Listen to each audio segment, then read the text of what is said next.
തിരുവനന്തപുരം കാട്ടാക്കടയിൽ വനിതാ ദിനത്തിൽ ആനവണ്ടിയിൽ വനിതാ ഡ്രൈവർക്കും കണ്ടക്ടർക്കുമൊപ്പം വനിതകളുടെ കന്യാകുമാരി യാത്ര വ്യത്യസ്തമാകുന്നു. കെഎസ്ആർടിസി ജീവനക്കാരുൾപ്പെടെ 40 പേരാണ് വനിതാ ദിനത്തിൽ വിനോദയാത്രയിൽ പങ്കെടുക്കുന്നത്. വനിതാ ദിനത്തിൽ വനിതകൾ മാത്രമായി ഒരു വിനോദയാത്രയെന്ന ആശയമാണ് ഈ യാത്രയ്ക്ക് കാരണം. കെഎസ്ആർടിസി ബസ്സിലെ വനിതാ യാത്രയ്ക്ക് വളയം പിടിക്കുന്നതും ബെല്ലടിക്കുന്നതും വനിതകൾ മതിയെന്ന് തീരുമാനിച്ചതോടെ കേരളത്തിലെ രണ്ടാമത്തെയും ജില്ലയിലെ ഒന്നാമത്തെയും ഡ്രൈവർ രാജി തന്നെ വളയം പിടിക്കാനെത്തി.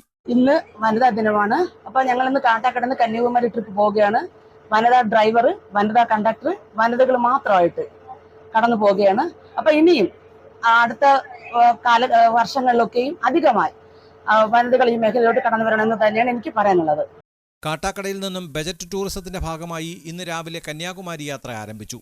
യാത്രയ്ക്ക് ഫ്ളാഗ് ഓഫ് ചെയ്യാനെത്തിയതാകട്ടെ കാട്ടാക്കടയിലെ വനിതാ ATO ജ്യോതികുമാരി. നമ്മുടെ KSRTC ഒരിക്കൽ BTC ട്രിപ്പ് കാട്ടാക്കട മുതൽ കന്യാകുമാരി വരെയുള്ള ഒരു ട്രിപ്പാണ്.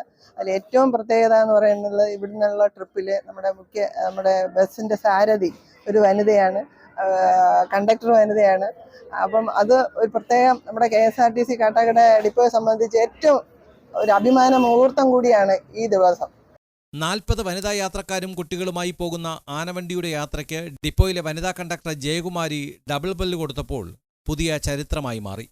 രാവിലെ 7-ന് കാട്ടാക്കടയിൽ നിന്നും യാത്ര തിരിച്ച സംഘം കന്യാകുമാരി ട്രിപ്പ് കഴിഞ്ഞ് മടങ്ങി രാത്രിയിലെത്തും.